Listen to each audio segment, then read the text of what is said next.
মিম সাকিনের পরে বা হরফ আসলে ওই মিম সাকিনকে গুন্না সহ স্পষ্ট করে পড়তে হয়।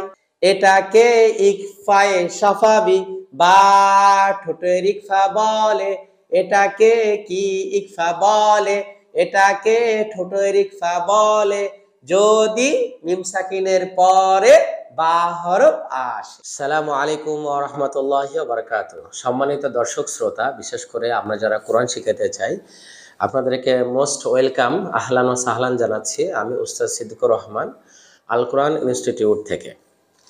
আজকে আমরা যে লেসনটা শেখার এবং শেখানোর কৌশল রপ্ত করব সেটা হলো মিম সাকিনের নিয়ম, যার আরবি নাম হলো আরকানুল মিমি সাকিনি। আরকানুল মিমি সাকিনি মানে মিম সাকিনের নিয়ম।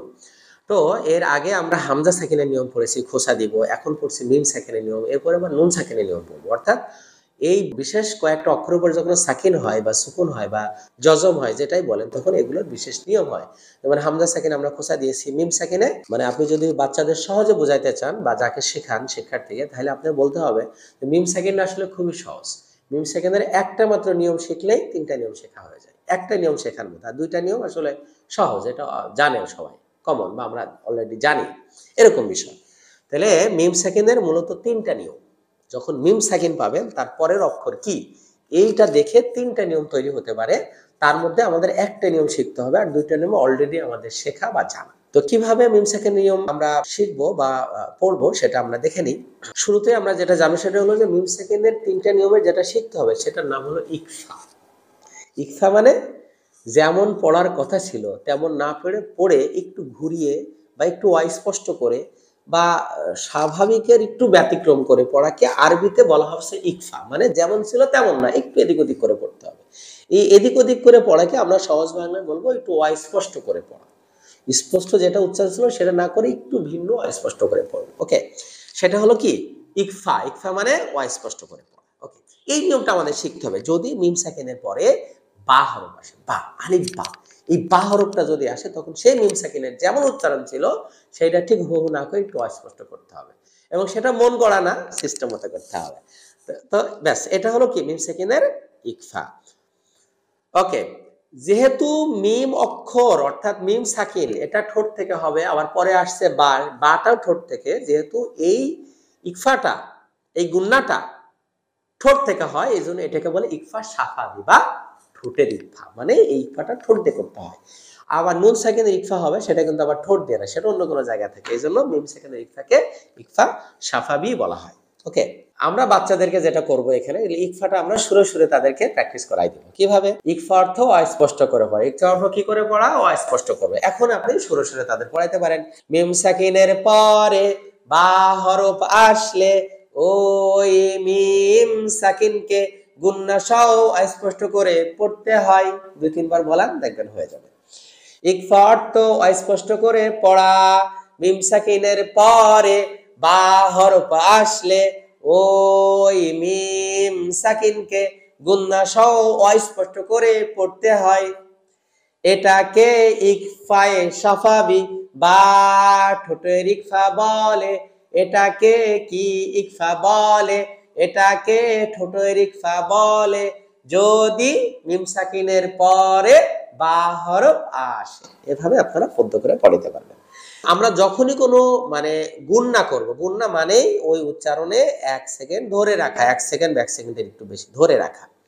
উদাহরণ, আলিফ মিম জবর আম, বা জবর বা, আইনে আজের ই, বা ই দাল দুই পেশ দুন, বা ঈদুন, আম বা ঈদুন। এটা নরমাল উচ্চারণ ছিল, নরমাল আম বা ঈদুন। কিন্তু এখন যেহেতু মিম সাকিনের পরে আমরা বা পেয়েছি, এজন্য বলবো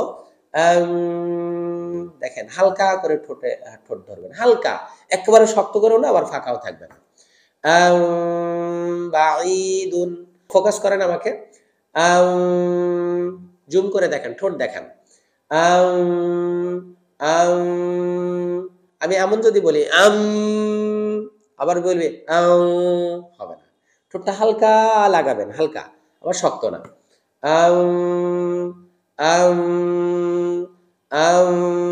বাঈদুন, বাঈদুন। আশা করি বুঝতে পেরেছেন। সো পরের গুলো তো অ্যাজ এ উস্তাদ হিসেবে আপনারা উচ্চারণ করবেন, তাও আমি আপনাদের সহজীকরণের জন্য উচ্চারণগুলো পড়ে যাই। ইয়াইজু, এখানে ছাত্ররা কিন্তু ভুল করে বলে ইয়াইজু, টান দেয়, এখানে ইয়া আইনে কোনো টান নেই। ইয়াইজু কুম বিহি, ইয়াইজু কুম, ইয়াইজু, ইয়াইজু কুম বিহি। ফাহকুম, এখানে অনেকে বলবে তাহলে ফা আলিফ জবর, এটা আলিফ মাদ, বলতে হবে না, এখানে ফা একটা আলাদা শব্দ আর এই শব্দটা ছিল উহকুম ছিল, তো একসাথে মিলে এটা ফাহকুম সমাস হয়ে গেছে, সংক্ষেপ হয়ে গেছে, ঠিক আছে। এটা ছিল ফাহকুম, সংক্ষেপ করা হয়েছে, কোরআনে এই সংক্ষেপগুলো জায়েজ আছে, এগুলো উচ্চারণগতভাবে আল্লাহ রাসূল থেকে এভাবে হয়ে আসছে। ফাহকুমটা সংক্ষেপে ফাহকুম বলতে হয়, এখানে ফা উহকুম ছিল। এই যে আলিফ, ফা আলিফ, এটা ফা আলিফ, এটা ফা জবর ফা, আলিফটা হায়ের, আলিফটা ফায়ের না, এই জন্য আমরা বলবো ফাহকুম। যারা বুঝবে না তাদেরকে এভাবে বুঝাইতে হয়। এটা বাইনাহুম, ফাহকুম, এই যে মিম সাকিনের পরে বা, ফাহকুম বাইনাহুম, ফাহকুম বাইনাহুম। তর মি তর, অনেকে বলে তর, তর না, তার, তা র, তার, তার, তার, এই মিম সাকিনের এই উচ্চারণগুলো খুব সময় নিয়ে শেখাইতে হবে, হ্যাঁ, এবং তারা যেন ভুল শিখে না যায় এটা খেয়াল রাখতে হবে যে উস্তাদ হিসাবে আপনাদেরকে। তার, তার, তার, তার মিহিম বিহিজারাতিন, তারমিহিম, এই যে ধরলাম মিম সাকিনের পরে বা, হিম, হিম, তারমিহিম বিহিজারাতিন ওয়া মা হুম বিসুকারা, ওয়া মা হুম, হুম, ওকে, ঠোঁট শক্ত করে লাগানো যাবে না, ফাঁকাও রাখা যাবে না। ওয়া মা হুম বিসুকারা কালবুহুম বাসিতুন, সিতুন, বাসিতুন, ওকে। তো এই এক একটা শব্দ এমনও হবে যে কোনো স্টুডেন্টকে আপনাকে 15 বার বলে দেওয়া লাগবে, 20 বার বলে দেওয়া লাগবে, আবার কারো আপনি 1-2 বার বলবেন হয়ে যাবে। বিশেষ করে তারমিহিম বিহিজারাতিন শব্দটা অনেক বেশি প্র্যাকটিস করতে হবে, ইয়াইজুকুম বিহি অনেক বেশি প্র্যাকটিস করতে হবে, কালবুহুম বাসিতুন অনেক বেশি প্র্যাকটিস, এই 3-4 শব্দ অনেক বেশি প্র্যাকটিস করলে এগুলো হবে। এবং ছোটদের ক্ষেত্রে চাপ দেওয়া যাবে না। আমরা লাগলে 1 ঘন্টার একটা লেসনে বাচ্চাদের যারা ধরতে পারবে কম বা অনেক বয়োবৃদ্ধ বা যারা ধরতে পারবে কম তাদের জন্য আমরা এটা একদিনে পড়বো, একদিনে পুরো লেসন পড়ানোর দরকার নাই। কিন্তু এই শব্দগুলোর জন্য তারা সুন্দরভাবে উচ্চারণ করতে পারে, আপনি বানান করে দিবেন না লাগলে, কিন্তু স্টুডেন্ট থেকে বানান কম করাবেন, তারা যেন বানানে অভ্যস্ত না হয়, এটা আমরা খেয়াল রাখবো। তাহলে আমরা বললাম মিম সাকিনে যেটা শিখতে হবে সেটা হলো ইকফা, শেখা হয়ে গেছে। এখন বাকি যে দুইটা আরো রয়েছে, এটা ইদগাম, ইদগাম মানে মিলে যাওয়া, মানে একটা জিনিস ছিল আরেকটার সাথে মিলে গেল, তাহলে এটার উচ্চারণ হবে না, ঠিক আছে। অর্থাৎ ইদগামটা হলো যদি মিম সাকিনের পরের অক্ষরটা মিম হয় তখন সেই মিমে নরমালি তাসদিদ থাকবে, যদি তাসদিদ না থাকে দিতে হবে, এজ এ উস্তাদ হিসেবে এটা আপনার জানা থাকা লাগবে, ঠিক আছে। তাহলে মিম সাকিনের পরে মিম হলে সেকেন্ড মিমে তাসদিদ হয়, আর তাসদিদ না হলে আপনি ইদগাম করতে পারবেন। ইদগাম অর্থ মিলিয়ে পড়া, এটা আমরা শুরু বাচ্চাদের পড়াইতে পারি এইভাবে, মিম সাকিনের পরে মিম হরফ আসলে গুন্না সহ মিলিয়ে পড়তে হয়।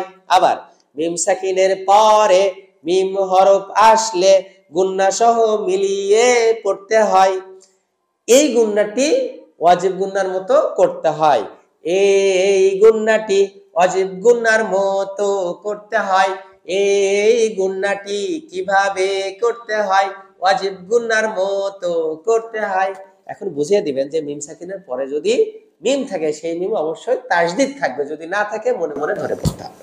তাহলে প্রথম মিম সাকিন যেটা লাহুম, এই যে উদাহরণে লাম জবর লা হামিম লাহুম, এরপরে মিম আলিফ জবর মা, মিমে তাসদিদ, তাহলে এই মিম সাকিনটার উচ্চারণ হবে না, এই মিম সাকিনটা পরবর্তী মিম তাসদিদের ভিতরে ইদগাম হয়ে যাবে, ঢুকে যাবে, তখন এই মিমের উচ্চারণ হবে, আর মিম সাকিনের উচ্চারণটা হবে না। তাহলে ছিল লাহুম মা, লাহুম মা, এরকম ছিল। কিন্তু এখন আমরা বলবো লাম জবর লা হামিম, মিম তাসদিদকে ধরবে, লাহুম, লাম জবর লা হামিম পেশ হুম, লাহুম মা। এখন এটা কেন পড়া লাগবে না, কারণ এটা হলো আপনি যদি মিমটা বাদ দিয়ে দেন, হা সরাসরি মিমকে দেখেন, এটা ওয়াজিব গুন্নার মতো, এটার নাম মিম সেখানে ইদগাম, বাট তার উচ্চারণটা ওয়াজিব গুন্নার মতো। যেহেতু আমরা প্রিভিয়াস লেসনে আমরা বিগত 2 লেসন আগে আমরা ওয়াজিব গুন্না পড়ে আসছি, সুতরাং এটা ওয়াজিব গুন্নার মতো, এটা আমাদের পড়ার কিছু নাই।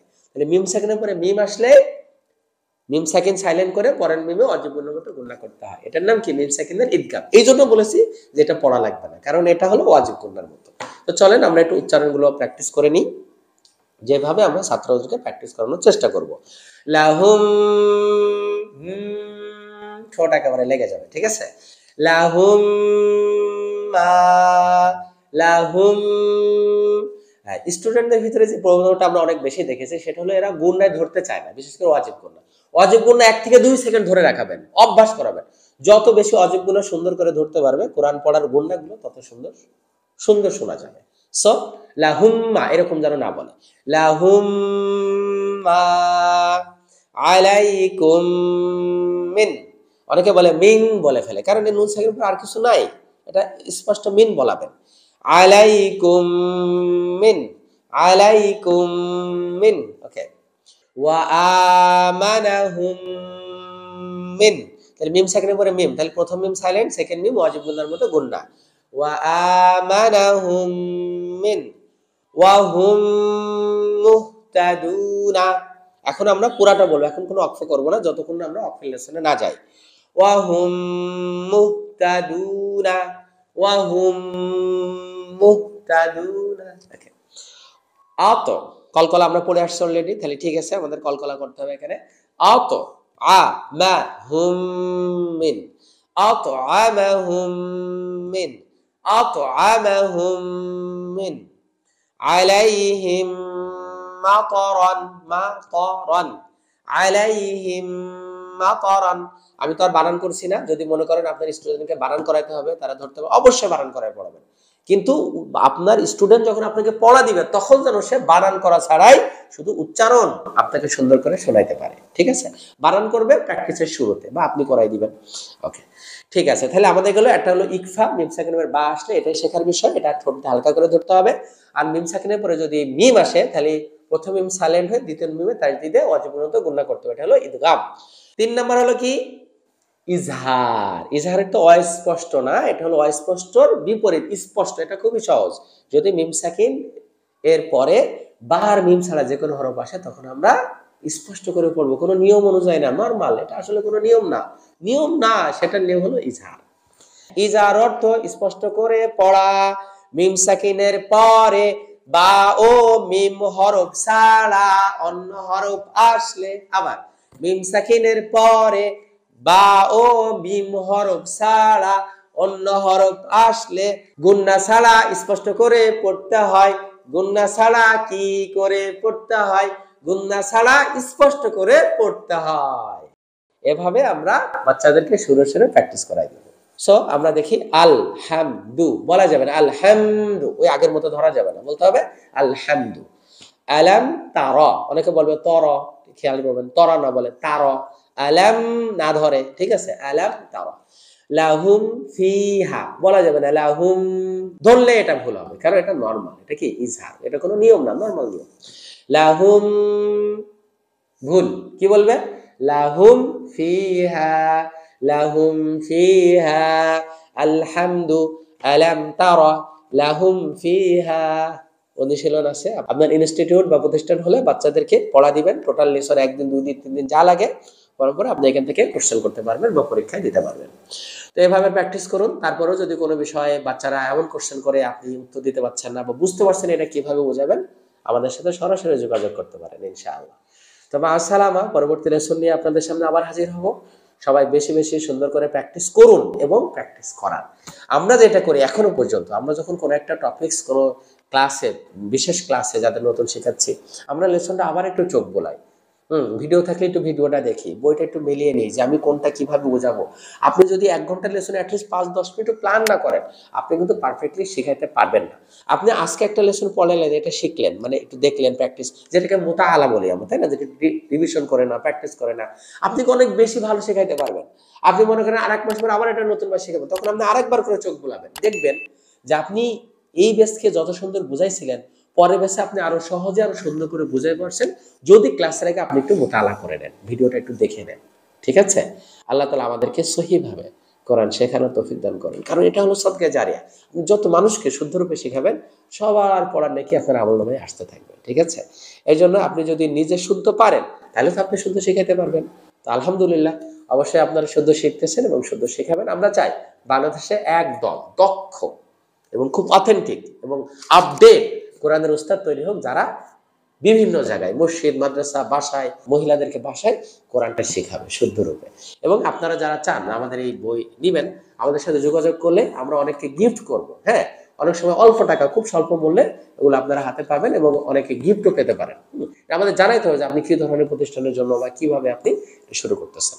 তো ইনশাআল্লাহ পরবর্তী ভিডিওতে দেখা হবে। রমজানের শুভেচ্ছা, রমজান মোবারক। সালামু আলাইকুম ওয়া রাহমাতুল্লাহি ওয়া বারাকাতুহু। আল্লাহ হাফেজ।